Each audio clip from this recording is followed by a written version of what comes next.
Okay. Welcome everybody to the Energy and Environment Advisory Committee meeting of February 26, 2025. In the room we have Patrick, Julia, and Lindsay. We do not have a quorum, so we won't be able to make any formal decisions, but there wasn't really anything to decide about. We have a new member, Julia, joining us. I don't know, you want to introduce yourself a little bit? Hi, I'm Julia Sinclair. And I used to be on the Conservation Committee several years ago. And I just retired, so now I'm getting involved in lots of different Newmarket things.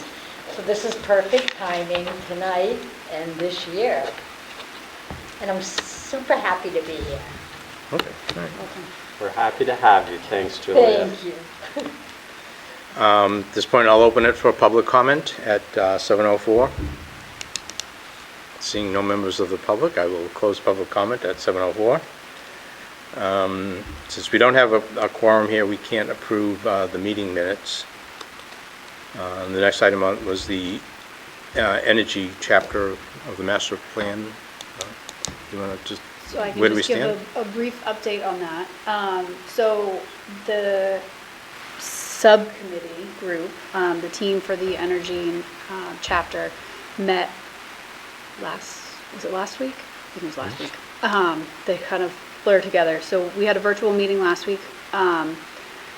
Joe, Julie, and George were all in attendance for that, and we reviewed generally the current draft, the definitions of the themes, and just kind of confirmation on that stuff, and discussed some of the goals and action items and where they fit within the realm. We've moved a few around, and I think made some language tweaks to make sure that we were covering everything. And at this point, the SRPC, so the Southern Regional Plan, are you familiar with master plan? General Yes and no. process. Okay. So the energy chapter is new, and this committee drafted language for the energy chapter. So Stratum, or Regional Planning Commission, SRPC, is working on the overall master plan update. So they're taking all that information, including chapters, and more cohesive, standardized format, I guess you could say. So they took that language and then put it in the format, and we've been reviewing and kind of making some tweaks to some of the language to make sure we're capturing all of the major themes that we want to have reflected in the energy chapter, and then identifying the goals and action items to achieve those goals as we go forward. So, and that's for this whole master plan update process. It's comprehensive, so it's all of the chapters. Energy chapter is one of them. Some of the chapters have gotten to a point where they're approaching final draft and are going to the master plan subcommittee for review starting, I think, next month, March. It's going to be transportation and housing and maybe one other. And the energy chapter is in that list. It's one of the ones that's further along.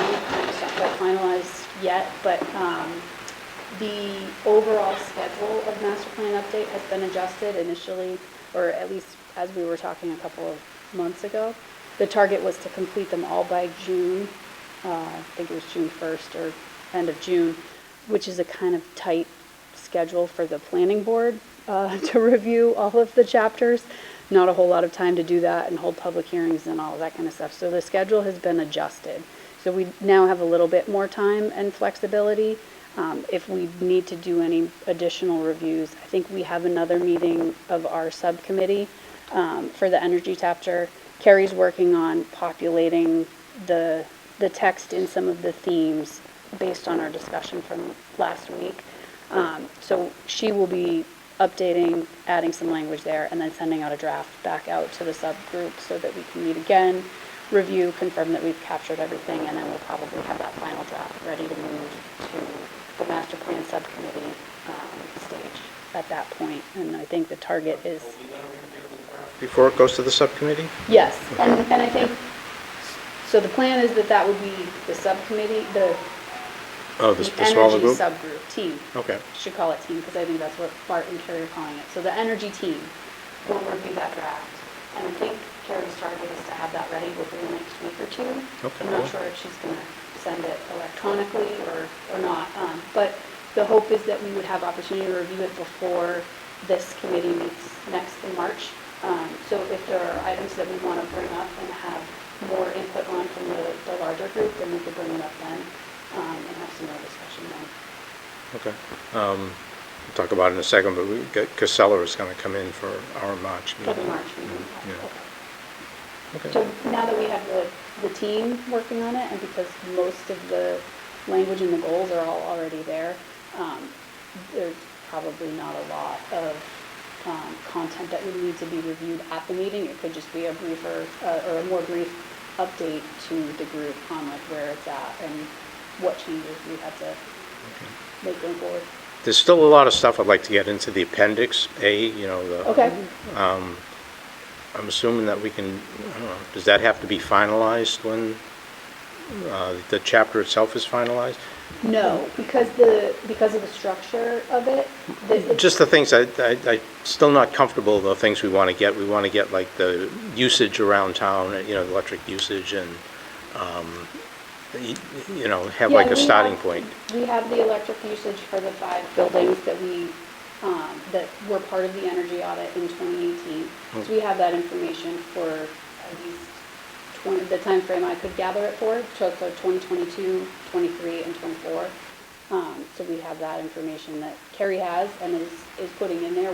She just hasn't Okay, put so it maybe into it's just- send to us. hopefully I it's think just- the next draft will have some of that information there. Okay, all right. Hopefully it's just a matter of then the stuff is there, putting it into a finalized format or a semi-final format. Yeah, and a format that will make sense for how we want to use it. And I think that's what we'll be kind of talking more about. How do we want to use that information going forward? Is it Well, just- I definitely like, here's where we are. Here is our starting point, what we utilize and, what the town's utilizing, whatever. And then, Yep. then as we go along, add solar or whatever, we can then see, okay, we're making progress towards the goals that we have. Yeah, so the information that we've gotten, at least as far as electricity usage at the town facilities, we have that information for the baseline, so that'll be in the appendix. Okay. Do you know if that has a school too? No, it does not have the school. I don't have that information. Do you think we can get it? The school district should have it, so we could probably get that, Okay. I would Do imagine. you want to do it, or you want me to try it? I will inquire, yeah. Okay.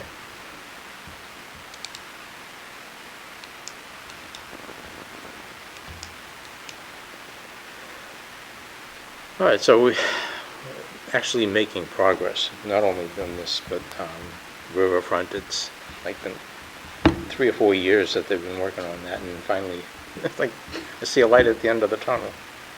And it goes back longer than that, because I think we first said we needed to create a riverfront, advisory committee.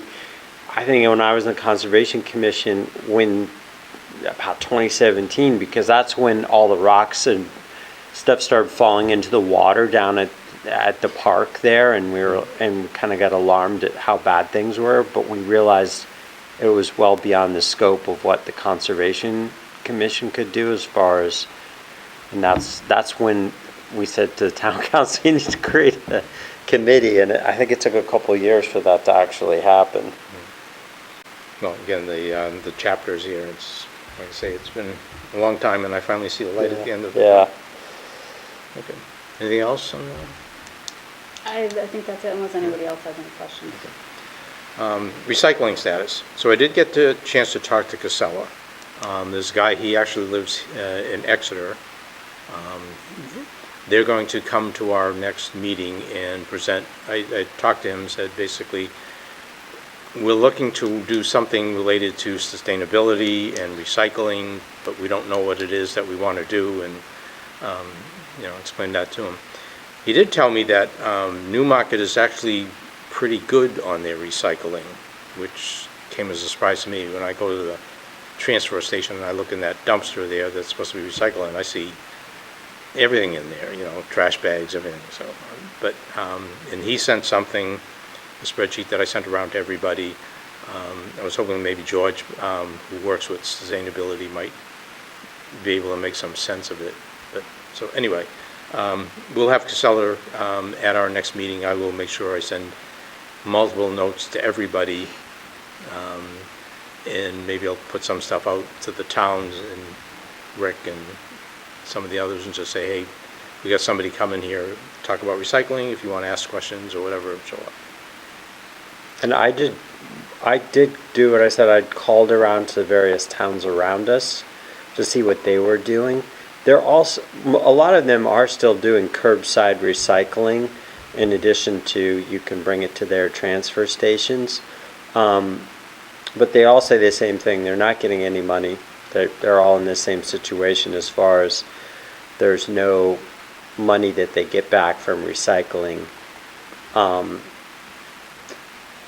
And a lot of them are doing single stream for their curbside. So they don't have it sorted. It's all single, but I think it's limited to paper, aluminum, glass, and plastic. And all the towns I checked their information, they all say everything has to be clean in order for it to be recycled. So that was one of the questions I had for Casella again, was what's the rule on contamination? Like if something's contaminated in a bin, what do? Do you throw it out or do you throw it in the recycling? Because that's what I've always had a question about with them. So this is what he sent me, and like I said, he said that Newmarket actually does pretty good when it comes to their recycling, which, again, I'm not really sure what any of this actually means. You can see there's a number of tons. I'm not really sure what zero sort is. Well, zero sort is what everybody's doing. It means that you don't put them in different, you don't put like paper in one container and glass in another, and there's no sorting. That's what zero sort means. So I would think out of if there's 99 tons of solid waste, and 79 tons of it is not sorted, or combined tons. Again, I didn't really understand the conversion rate. But well, I'm assuming, so that means that out of the 179 ton, 44% is diverted from the landfill. Okay. So that means. I mean, that sounds good. I just don't know if it's true or not. Okay. Again, that's what I said. I didn't really understand. Maybe George would have. I can't believe that 50% of our recycling is being recycled. I don't believe. What's the MSW stand for? The what? And is that what it says? Maybe my contact. I think that's referring to just like the trash. Metric solid waste. Yeah. Oh. So that's what's in the trash bags. Oh, that's in the trash bags. Okay. Right. So if you put your trash out on the curb with a Newmarket trash bag. Well, again, it'll be something you can talk to them about. And like I say, I'll make sure I send multiple notes to everybody for that meeting. Community power update. Is this in here? Okay. So we do have some stuff. So with January, we had that Seacoast Challenge where we were trying to get people to upgrade to a higher level of clean energy with Newmarket Community Power. And it's amazing what you can do with statistics, how you can spin them. So we had a contest that went from August through January. And in Newmarket, we actually had 14 people that upgraded. Okay, so we came in second to last on if you just count the number of people that upgraded. But if you look at it, we started with 22 people and we ended up with 36 people. We actually added 14. So if you look at it as a percentage change, we had a 63% increase. So we came, by doing that statistic, we came in first. Let's see, I think that's accurate. I think that's fair. Yeah, well, Portsmouth came in, gets to say they came in first because they got 42 accounts, and I don't know. But they're working with a bigger area. I'm sorry, what? They're working with a bigger area. Yeah, right? that's true. So They've got almost 3 times. it was a the friendly accounts, contest. There was yeah. nothing there, just see what we could do. So we came in first as far as on the percentage of people that increased, if you would look at it that way. It was a good contest. We did stuff on Facebook. We did the backyard bash until it got blown out with the rain and storm and whatever. And we did a couple of things, so it worked out. Okay, as of February 1st, we have 4,087 accounts. There are 5,571 electric meters in Newmarket, of which we have 4,087 are associated with Newmarket Community Power. So we have 73% of all the accounts in Newmarket. They do another report called the Community Benefit Report, but it's always like a month lagging compared to the other stats. So we started in March of 2024, is when we sort of went live. As of January 1st, so through the first 10 months of our operation, we've now saved Newmarket residents $148,000 compared to what they would have paid had they been under Eversource. Earlier for January, we had announced new rates that were supposed to go into effect February 1st through July. We were like 0.8% cheaper than Eversource. Community Power was working on this arrangement with a a plant that generated electricity by burning wood and stuff up in northern New Hampshire. There were some issues with the contract, but basically what happened, we had signed a contract with them. We were going to get cheap energy for the next 6 months. That allowed us to have a lower rate.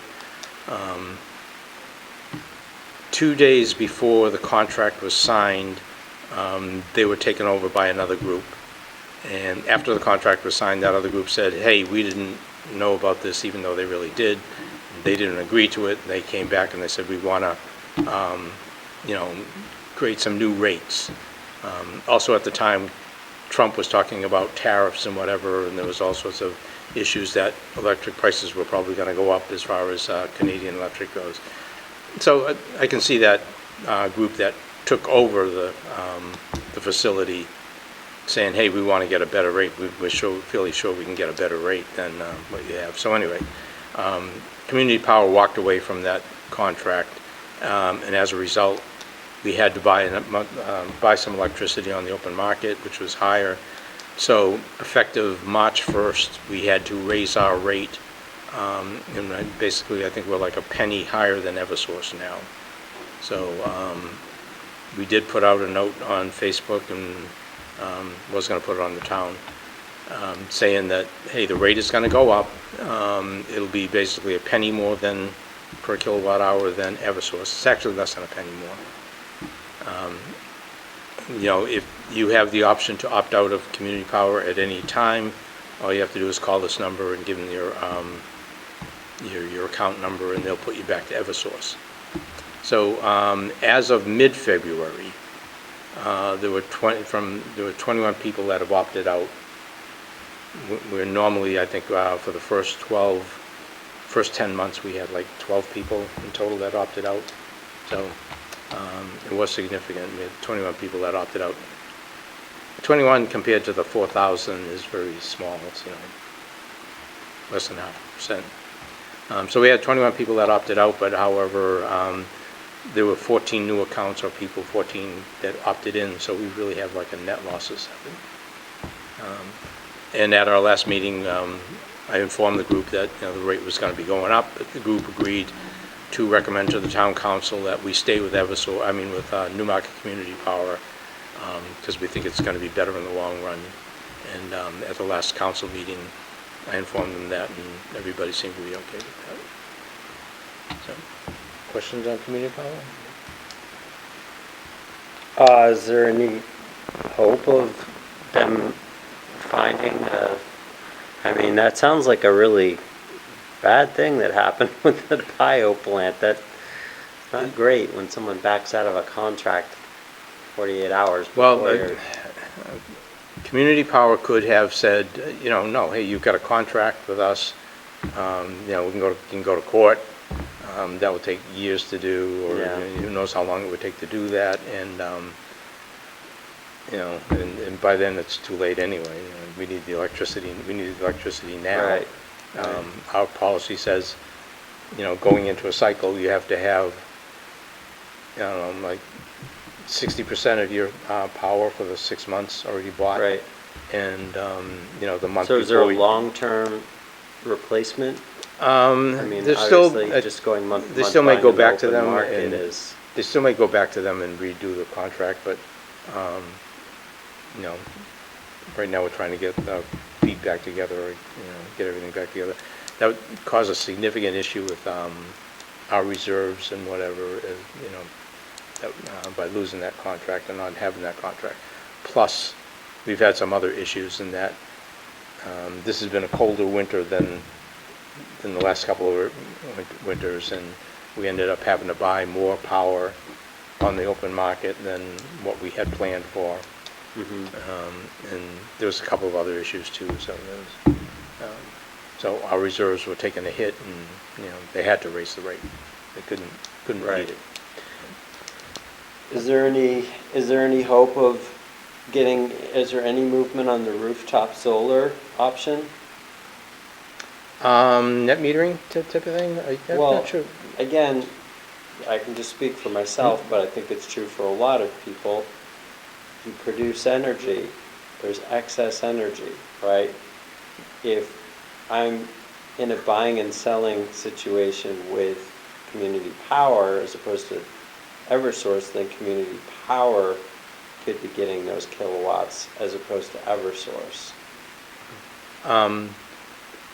Community Power has hired a person who's going to be in charge of projects like that, so they're kind of like getting But up to there's no speed. breakthrough as far as There's nothing. as breaking that stranglehold on rooftop solar that Eversource has. Not that I'm aware of, no. Okay. I mean, because you'd have a lot of options there if you could gain access to that power, or even work on deals to increase the number of houses that have rooftop solar. It's really, penetration's so low in this state. It's way behind every other state in New England. It's like amazing how far behind we are compared to other states. No, I'm not aware of anything special. What's happening? We were doing something, the solar on at one of the wells there. I actually just finished my resolution to town council earlier today. We are hoping to work, if town council approves, a contract with Revision Energy to do the preliminary engineering, the preliminary design for a 480 kilowatt AC ground-mounted solar array at the Sewell well site, which would generate enough electricity to offset the electricity used for all of the water system facilities, as well as have credits applied to a couple of select additional facilities. So Sean and I have been coordinating with Revision on that.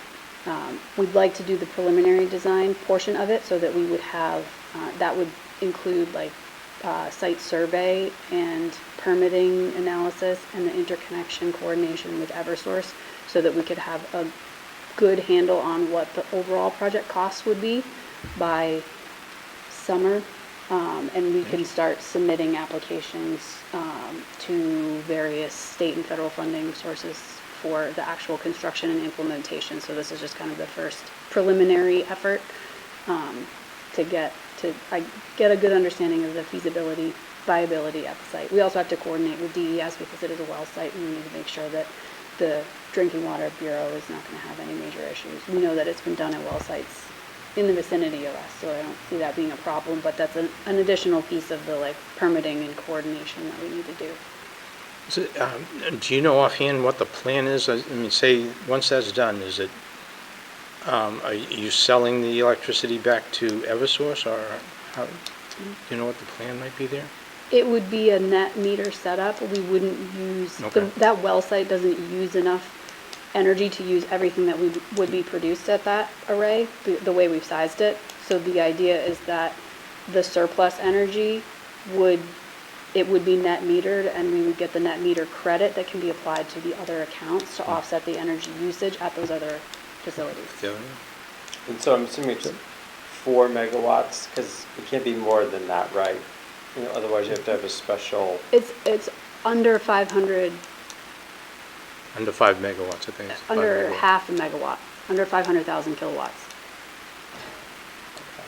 Once it gets to be over 500,000 kilowatts, then it's a different, so we're Yeah. looking to keep the size under that threshold. Right. And maximize what we could do to offset the cost for other municipal facilities.